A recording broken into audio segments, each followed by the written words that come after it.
2020년 12월 23일입니다. 저는 광운대 전자바이오 물리학과 바이오 플라스마 연구실의 조광석 교수입니다.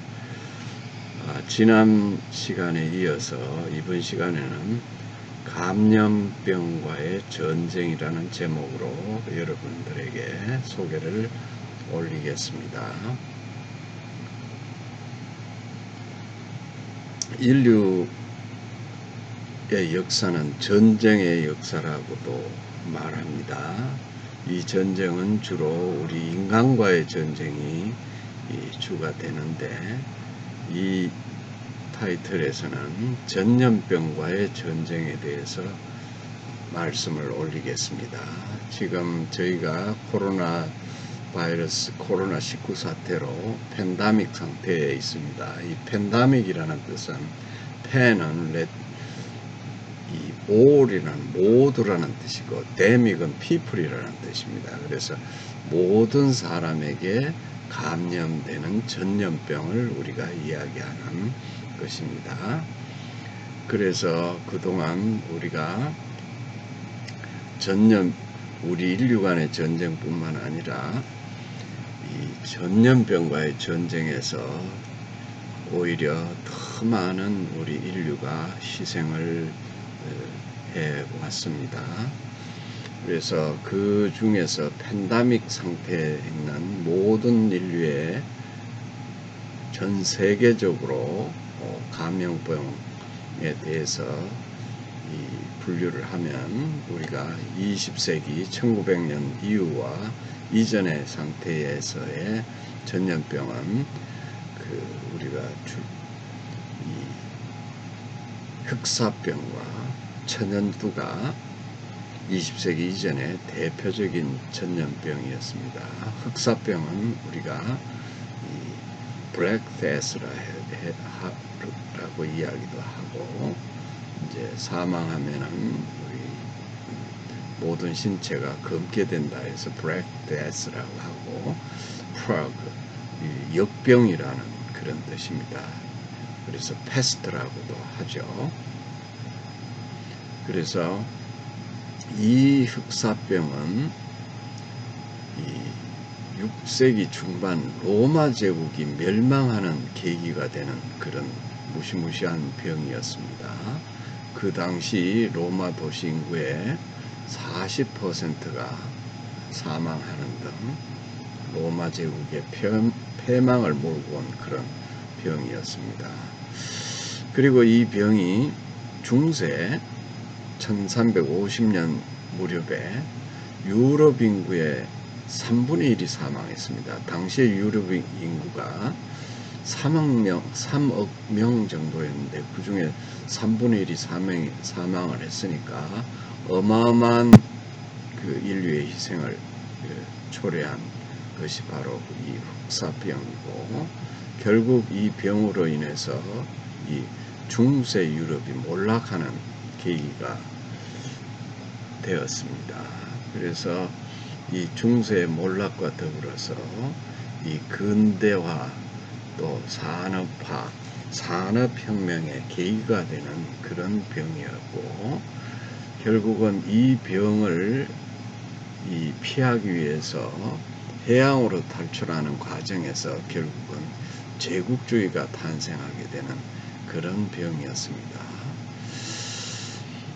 이 병은 특히 전쟁과도 상당히 밀접한 관계가 있습니다.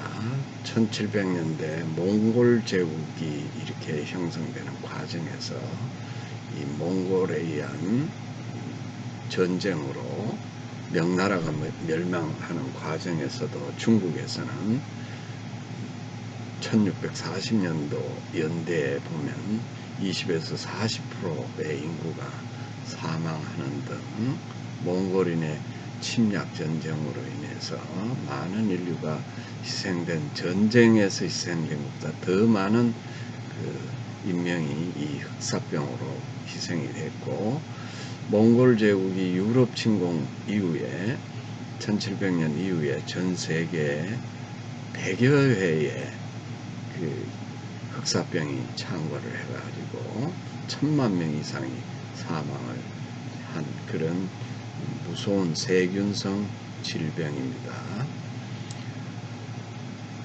그리고 이제 또 하나의 커다란 역병 중에 팬데믹한 상태를 가져온 것이 바로 이 천연두라고 합니다. 이게 곰보병이다 이런 말도 하고 또는 우리나라에서는 마마병이다 이렇게 이야기하는데, 이 천연두의 역사는 고대 이집트 파라오 황제가 사망했는데 이 천연두에서 사망한 것으로 이렇게 보입니다. 그 이후에 고대 이래로 20세기 전까지만 해도 이르기까지 인류의 한 3억 명 정도가 사망했고 치사율이 대단히 높은 그런 것이 천연두였습니다. 이 천연두도 특히 이 전쟁하고 또 천연두의 전파가 전쟁하고도 대단히 밀접한 관계가 있습니다. 그래서 19세기 말에 식민지 전쟁, 신대륙이 발견된 이후에 식민지 전쟁이 발발하는 과정에서 남미나 북미, 이 아프리카, 아메리카 대륙의 식민지화 과정에서 이 천연두로 인해서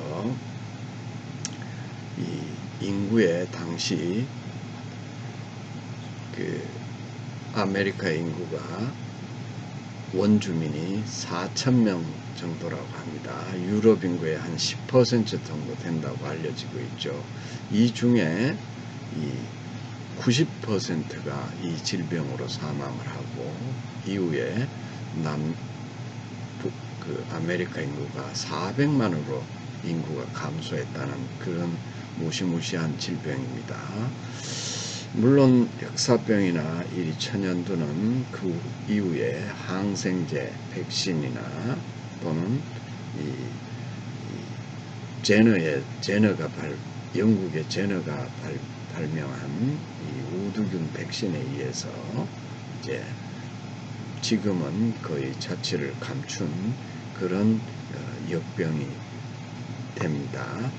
그러나 이제 20세기 들어와서 1900년 이후부터는 이제 새로운 역병인 소위 바이러스성 역병들이 많이 창궐 하게 됩니다. 그 중에 인플루엔자 바이러스가 이제 문제가 되는데, 특히 1차 대전 중에 이 스페인 독감으로 인해서 당시 최단 기간에 이 사망자가 1억 명이 발생했고, 저희 나라도 당시 1919년 3.1운동쯤 됩니다만은 그때 인구의 절반 정도가 감염이 돼서 우리나라 조선 인구의 상당 부분이 사망을 한 그런 스페인 독감입니다. 이러한 스페인 독감은 50년 전에 지금으로부터 50년 전쯤에 이 홍콩 독감으로 나와가지고 당시에 전 세계적으로 한 500만 명이 사망을 한 걸로 되어 있습니다. 이러한 홍콩 독감은 최초에 베트남전에 참전한 용사에 의해서 이 독감이 처음으로 발견이 돼가지고 결국 이것도 역시 전쟁하고 밀접한 관계가 있습니다.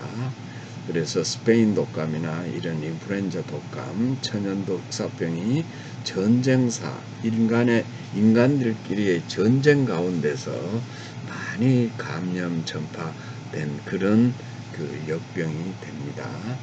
그 이후에 우리가 10여 년 전에는 조류독감으로 한때, 물론 이 조류독감은 남미에서 처음 발견돼 가지고 미국과 북유럽에 이르기까지 1억 명 정도가 감염이 돼서 50만 명이 사망하는 그런 그 독감이 됩니다. 물론 이 조류독감은 그 조류나 또는 우리가 대규모 그 축산을 하는 닭이나 오리에 의해서 오리들이 그 폐처분할 정도로 아주 심각한 독감인데 이것이 사람에게도 영향을 준 것이 바로 10여 년 전에 조류 독감이 됩니다.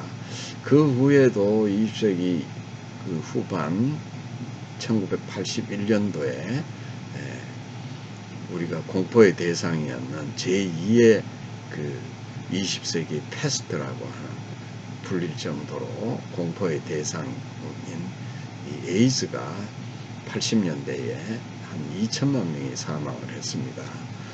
또 2014년 그러니까 5, 6년 전이죠. 이때 아프리카에서 발생한 에볼라 바이러스에 의해서 거의 이 에볼라 바이러스에 감염된 사람은 거의 사망률이 90%에 이를 정도로 상당히 무서운 그 전염병이 있었습니다. 이런 것들이 다 바이러스성 이런 감염병인데 그 이후에 우리가 최근에 이르기까지 이 코로나 바이러스가 이제 강한 전파성을 가지고 이제 창궐을 하게 됩니다. 그 이제 코로나 바이러스는 코로나라는 뜻은 라틴어로서 왕관이라는 뜻이죠. 바이러스의 모양이 돌기가 왕관처럼 생겼다 해서 붙여진 이름입니다만 이것은 최초 발견은 1960년대 발견돼 있고 그 이후에 이제 인수 공통 감염이라고 하죠. 사람과 동물, 포유류 특히 이런 사이에 공통적으로 감염되는 병으로서 2003년도에 사스와 중동 지역에 2012년도에 발生메르스 그 후에 사스의 변종인 이제 신종 바이러스를 우리나라에서는 코로나19라고 합니다. 2019년도에 이렇게 발병해서 현재까지 전 세계를 강타하고 있는 전파성이 강한 이런 바이러스성 질병들이죠.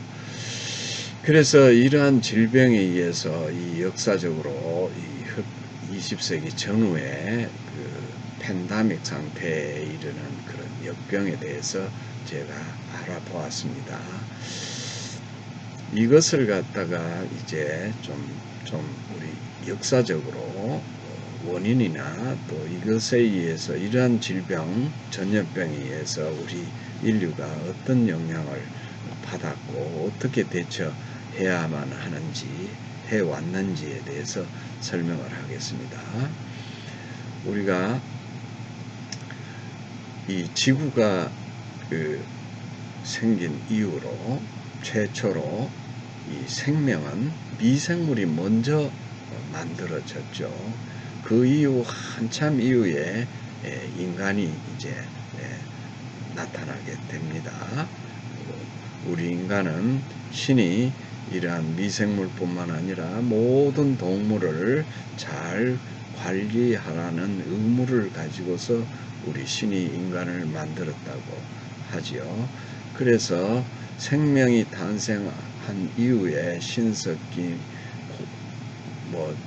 석기 시대에 이르기까지 고대에 이르기까지 우리 인간과 미생물은 공존해 왔다고 생각합니다. 그러나 우리 인간의 이 수가 많이 늘어나고 또 중세에 이르기까지 도시화가 되고 하는 과정에서 우리 인간이 좁은 도시 지역에서 많은 인간이 거주하게 되면서 이제 미생물들이 점차 우리 인간 사회에 반격을 가하게 된 것이 바로 이 전염병이고 대표적으로 흑사병과 이 천연두가 되겠습니다. 결국은 이런 전염병에 의해서 우리 인간은 어마어마한 그 인류가 희생을 했죠. 그래서 결국은 우리 이러한 역병에 의해서 세균이나 또는 천연두는 일종의 바이러스성이죠. 이런 것들에 의해서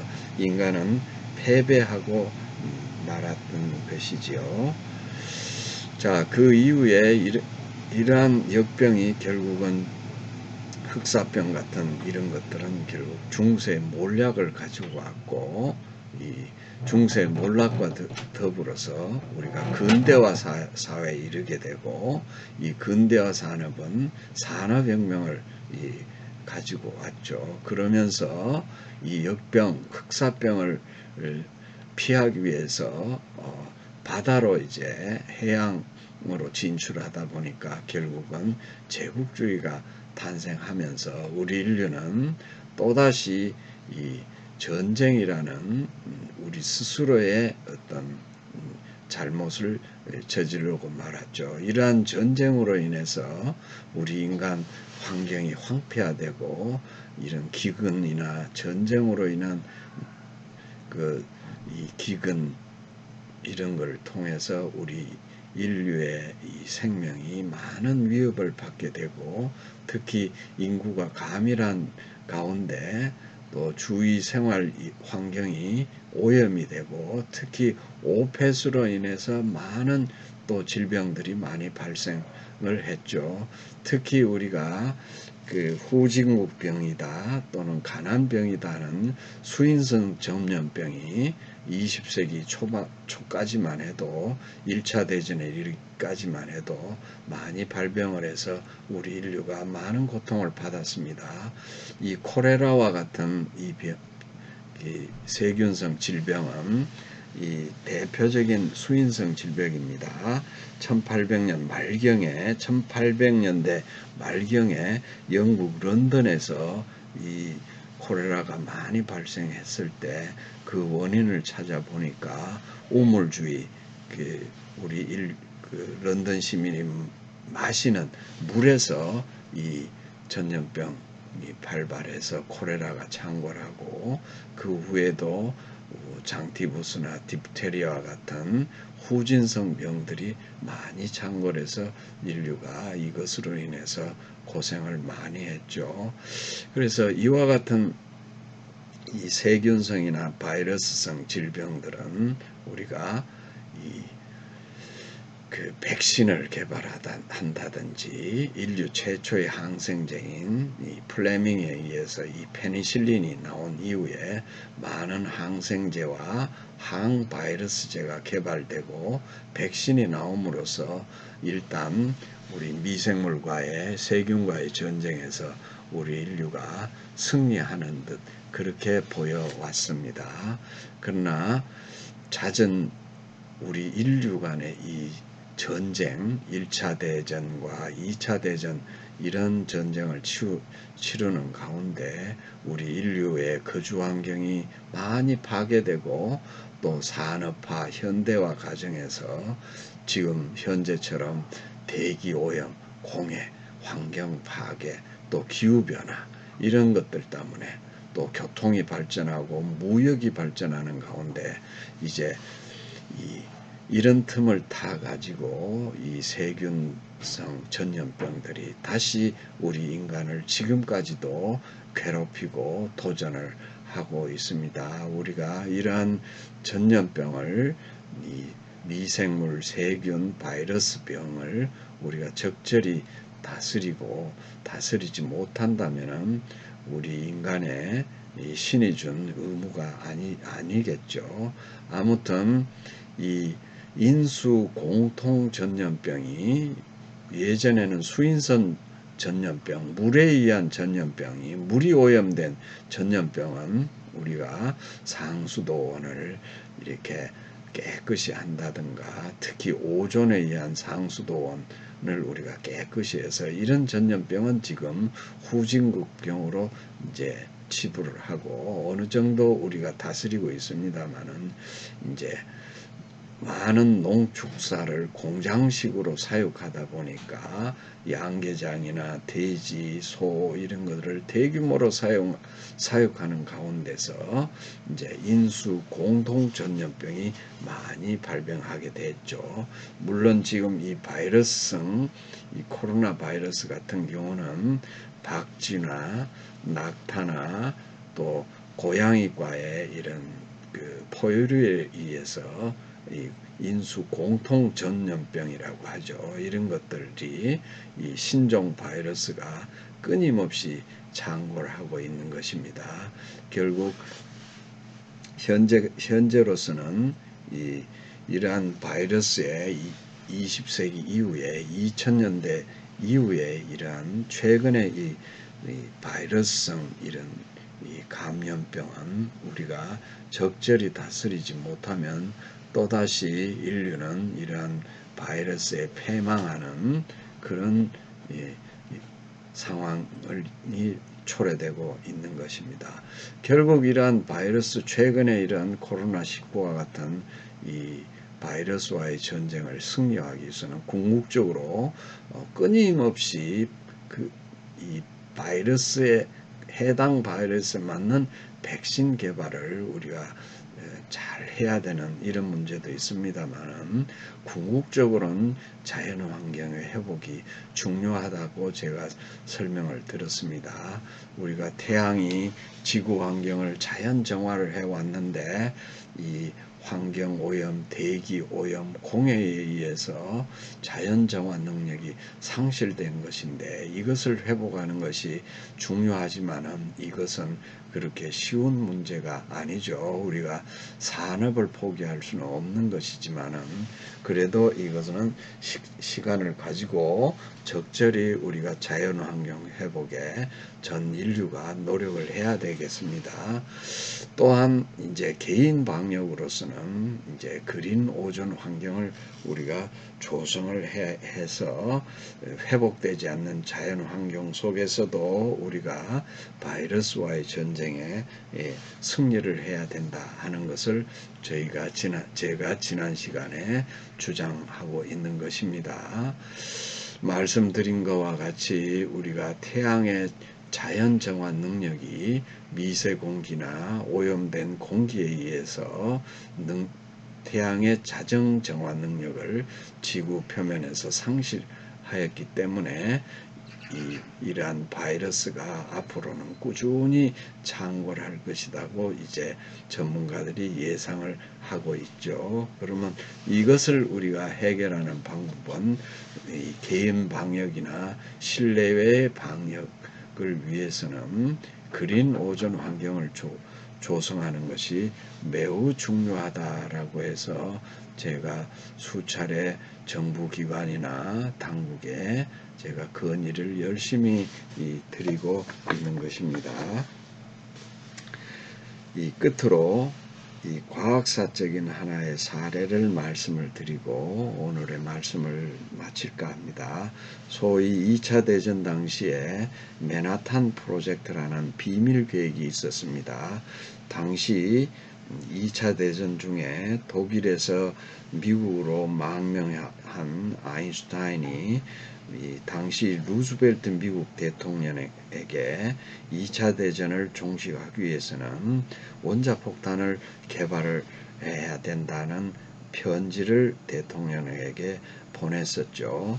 독일이 원자폭탄을 먼저 개발하게 되면은 이제 이 당시에 미국을 위시한 연합국은 패망하고 만다는 이 사연의 편지를 루즈벨트 대통령에게 보낸 결과 루즈벨트 대통령은 오펜하워를 단장으로 한 맨하탄 프로젝트를 추진을 했고 당시 1942년 2월에 시카고 대학의 극비연구소에서 원자탄을 개발하게 됐고 그래서 1945년도 히로시마의 원자폭탄을 터뜨려서 2차 대전을 종집을 찍게 되었죠.